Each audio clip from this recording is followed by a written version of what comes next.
Okay, in this lecture we will see the concept of supernode। तो ये आपके सामने एक सर्किट गिवन है। इस सोर्स का नाम क्या होगा?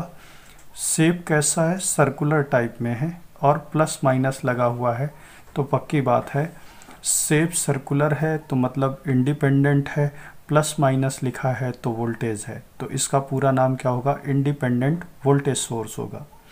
इस सर्किट में कितने नोड हैं? यहाँ से एक करंट रन कराइए, ये करंट यहाँ डिवाइड हो जाएगी, यहाँ पे भी करंट डिवाइड हो जाएगी, यहाँ पे करंट मीट कर जाएगी, यहाँ पे भी करंट क्या हो जाएगी? मीट कर जाएगी। तो मैंने क्या बोला था? जहाँ पे करंट डिवाइड हो जाए और जहाँ पे मीट कर जाए, ऐसे पॉइंट्स को हम क्या बोलते हैं? नोड कहते हैं। ये नोड किससे कनेक्टेड है? ग्राउंड से। ये कैसा ग्राउंड है? अर्थ ग्राउंड है। ग्राउंड का पोटेंशियल कितना होता है? 0 वोल्ट होता है। तो इस तरीके की जो प्री इन्फॉर्मेशन है हम देख के बोल सकते हैं। लेकिन साथ साथ आप ये भी ऑब्ज़र्व करिए कि V2 और V3 के बीच में क्या है? एक वोल्टेज सोर्स है।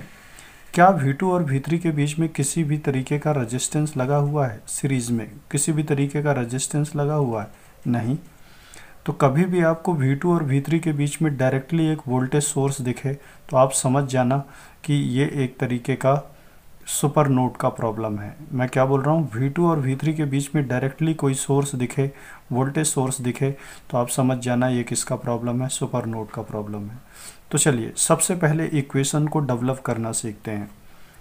इस वोल्टेज सोर्स को उठा के आप यहाँ पे रखिए, एक मल्टीमीटर लीजिए, मल्टीमीटर का प्लस टर्मिनल V2 से कनेक्ट करिए और मल्टीमीटर का माइनस टर्मिनल V3 से कनेक्ट करिए। ये मल्टीमीटर क्या रीडिंग शो कर रहा है? 5 वोल्ट।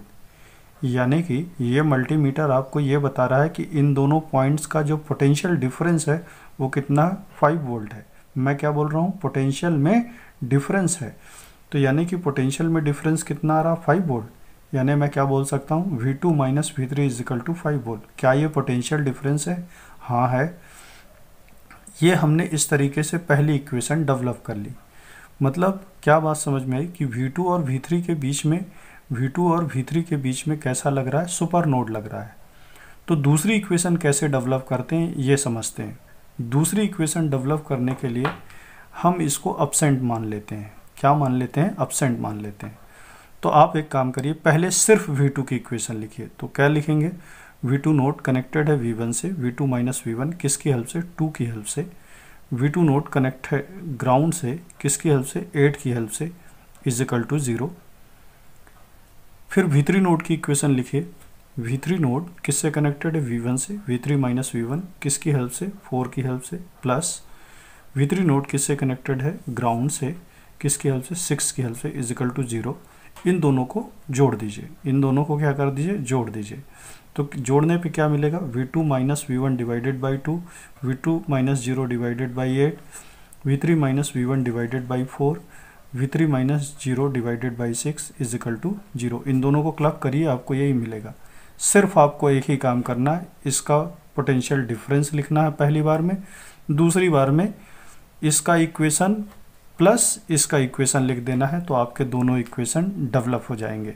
तो एक बार आप प्रैक्टिस करिएगा। लेकिन इस सर्किट में एक खास बात और भी है, इसको देखिए। यदि मैं इसको उठा के यहाँ पे ऐसा रख दूँ तो ये V1 है और ये वोल्टेज सोर्स का जो टेल है वो किससे कनेक्टेड है? ग्राउंड से। वोल्टेज सोर्स का टेल ग्राउंड से कनेक्ट किया। फिर से एक मल्टीमीटर लिया, मल्टीमीटर का प्लस यहाँ पे कनेक्ट किया, माइनस यहाँ पे कनेक्ट किया। मल्टीमीटर ने रीडिंग क्या बताई? 10 वोल्ट। यानी इन दोनों का पोटेंशियल डिफरेंस कितना है? 10 वोल्ट है। यानी कि V1 minus 0 is equal to 10 volt. ऐसा ही होना चाहिए। यहाँ पे मैं फिर से लिख देता हूँ, V1 minus 0 is equal to 10 volt. यानी V1 का पोटेंशियल कितना है? 10 वोल्ट है। यानी कि V1 की वैल्यू मुझे कितनी मिल जाएगी? डायरेक्टली 10 वोल्ट मिल जाएगी। ये भी एक बात समझ में आई। तो आपको जब पहली इक्वेशन यहाँ से मिल जाएगी, दूसरी इक्वेशन लिखते समय हमें V2 की इक्वेशन लिखना है प्लस V3 की इक्वेशन लिखना है। ये दोनों चीज़ करिए, आपसे क्वेश्चन बन जाएगा। तो इस लेक्चर में सिर्फ हम इक्वेशन को डेवलप करना सीख रहे हैं। चलिए दूसरी प्रॉब्लम को देखिए। तो आप देखिए, सबसे पहले ये कैसा सोर्स है? सर्कुलर शेप है, इंडिपेंडेंट वोल्टेज सोर्स है। ये कैसा सोर्स है, इंडिपेंडेंट करंट सोर्स है। तो चलिए हम देखते क्या है, क्या यहाँ पे करंट डिवाइड हो जाएगी, बिल्कुल हो जाएगी। क्या यहाँ पे करंट डिवाइड हो जाएगी, बिल्कुल हो जाएगी। यहाँ पे करंट क्या हो जाएगी, मीट कर जाएगी।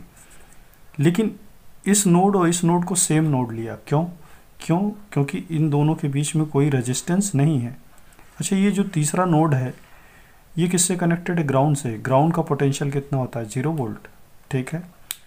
क्या V1 और V2 के बीच में वोल्टेज सोर्स लगा हुआ है, बिल्कुल लगा हुआ है। V1 और V2 के बीच में वोल्टेज सोर्स लगा हुआ है, पक्की बात है। ये किसका प्रॉब्लम होगा, सुपर नोड का। इसको उठा के ऐसे यहाँ पे रख दीजिए। मल्टीमीटर लीजिए, मल्टीमीटर का प्लस V2 की तरफ कनेक्ट करिए, माइनस V1 की तरफ कनेक्ट कर दीजिए। तो ये मल्टीमीटर क्या बता रहा है, V2 और V1 का पोटेंशियल डिफरेंस, V2 और V1 का पोटेंशियल डिफरेंस कितना है, 2 वोल्ट। तो V2 और V1 का पोटेंशियल डिफरेंस कैसे लिखेंगे, V2 minus V1 is equal to 2 volt. अच्छा, दूसरी इक्वेशन कैसे डेवलप करेंगे, इसको अपसेंट मानेंगे। V1 की इक्वेशन लिख दीजिए, V1 minus 0 divided by 2, V1 node connected है 2 से, V1 minus V2 divided by 10 is equal to node पे आने वाली करंट कितनी है, 2 लिख दिया। दूसरे V2 की इक्वेशन लिखिए, V2 नोड कनेक्टेड है V1 से, V2 नोड कनेक्टेड है V1 से 10 की हेल्प से, V2 नोड कनेक्टेड है ग्राउंड से, किसकी हेल्प से, 4 की हेल्प से।